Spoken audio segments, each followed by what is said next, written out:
So let me write down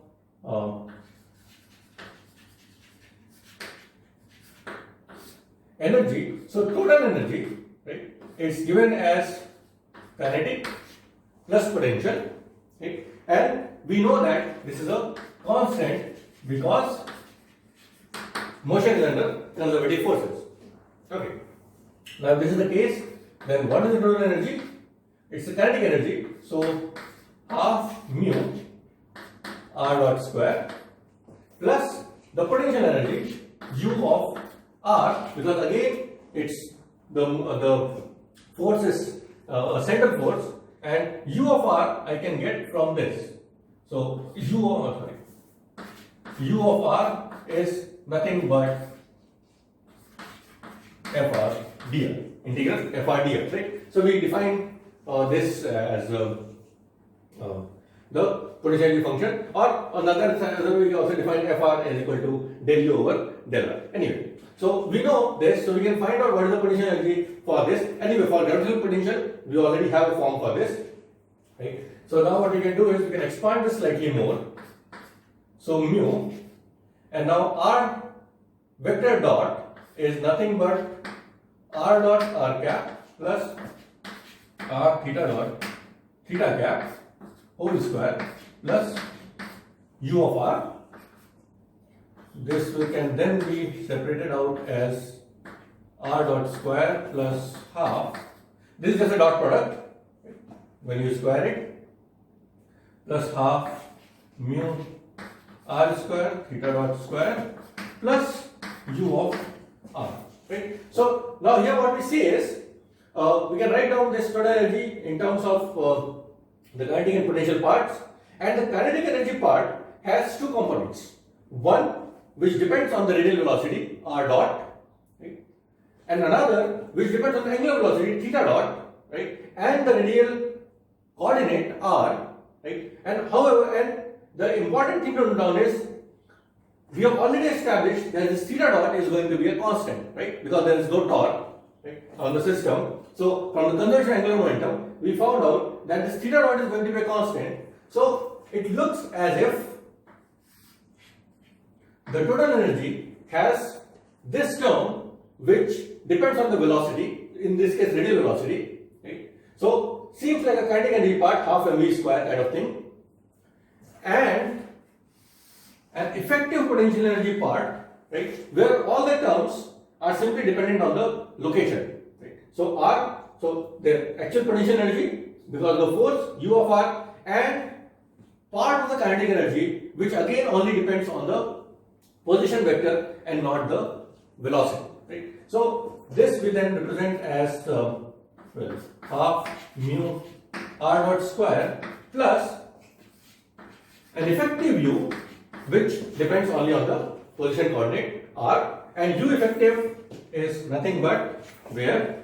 So this is my total energy of this system of an equivalent one body system, right, which is making motion because of the mutual force existing between the two bodies M1 and M2, right? So this is the equivalent equation for this kind of system where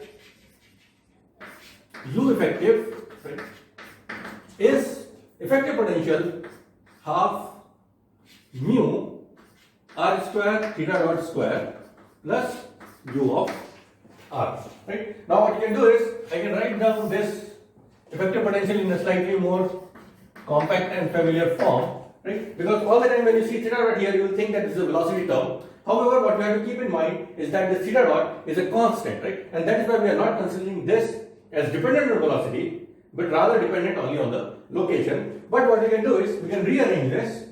So I can write this down as half mu r square theta dot whole square over mu r square plus u of r, and mu r square theta dot, this term is nothing but your angular momentum L or Lz, right? But in this case we know that there is only one component of angular momentum in the perpendicular direction. So this becomes L square over 2 mu r square plus u of r. So that is now my effective potential energy.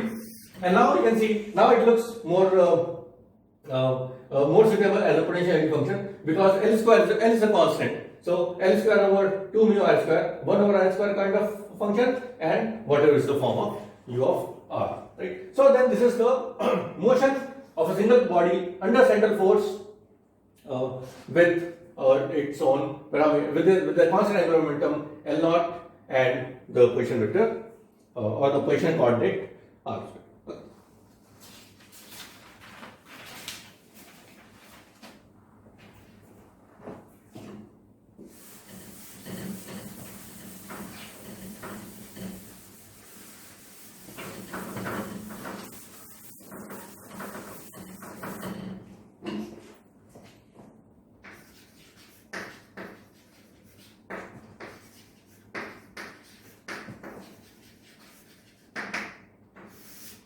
Okay. Now what we can do is we can solve this equation of motion, right, by looking at an energy term. So the total energy we wrote down as half mu r dot square plus u effective r, right, and from here I can get a relation for dr over dt, integrate on both sides and get position as a function of time, right. Similar things one can do for dθ over dt also.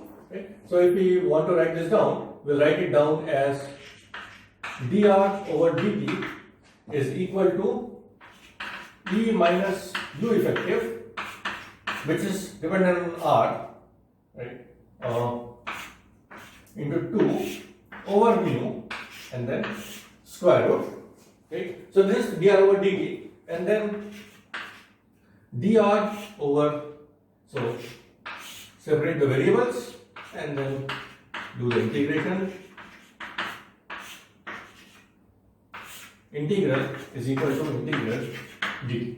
Right? So we can solve this, and this is then the solution for equation of motion. Right? Okay. However, what this gives us is this gives us how the radial coordinate or the radial position changes as a function of time. Right? What we are mostly interested in at this moment is to find out how a two-body system or what is the path of motion in a two-body system, specifically in terms of planetary motion, why we have these kind of orbits for the planets, and can we derive these, can we obtain these starting with the general analysis that we are doing, right? Okay, so in that case then we are not interested in dr over dt, but we are interested in relations of the kind xy or r theta, right? So let's say let's use r theta, and what we can do is we can apply the chain rule here to write down dr over dt as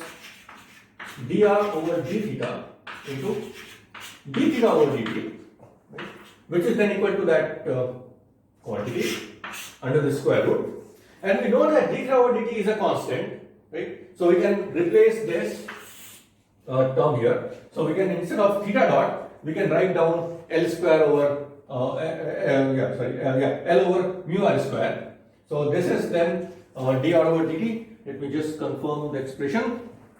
So L over mu r square dr over d theta is equal to this term, which is 2 E minus u effective over mu. And here keep in mind that I have omitted this r here in the parenthesis. However, we know that this entire function is dependent on the radial location r, because u effective is a function of r. U effective has partly term from the kinetic energy part, which was again only dependent on the radial location, and the potential energy, which is a function of the radial position.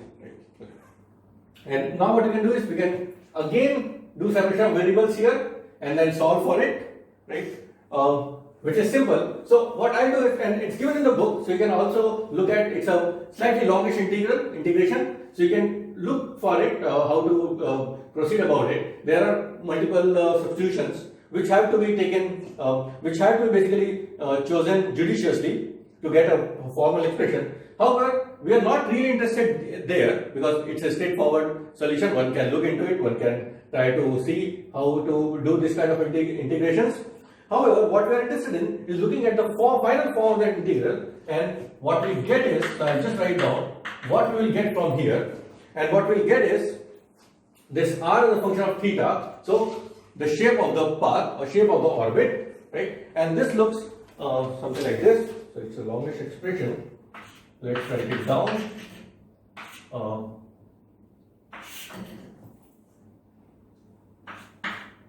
1 minus e L square over mu c square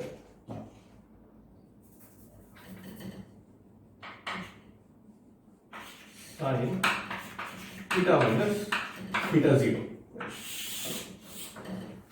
So this is what we get. Now of course you don't start from here and get this one, right? Because to get this form, we basically have to put the potential, we have to say what is the actual expression for the potential. So taking u of r as minus g m1 m2 over r, or in this case minus c over r. So that is that c which is coming here. So we have taken the potential of this kind, put it in this equation, and then separate out the variables, solve for it. This is what we get. R as a function of theta is L square over mu c, where mu is the reduced mass, L is the angular momentum, 1 minus square root of 1 plus 2e, which E is the total energy, L square over mu c square, and sine theta minus theta 0, where theta 0 is some initial angle which will be determined from the initial conditions. Okay.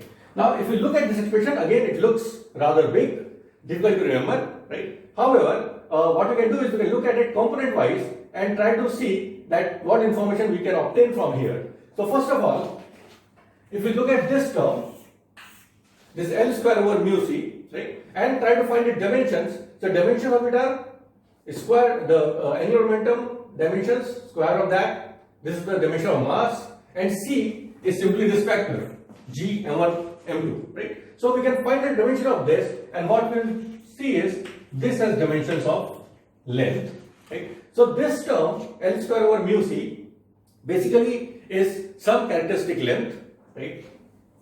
Similarly, this quantity under the square root, right? So since this is length, we already have a term which is dimension of length, then the denominator should be dimensionless. 1 is just a number, sin theta is dimensionless, that means this entire term should also be dimensionless, right?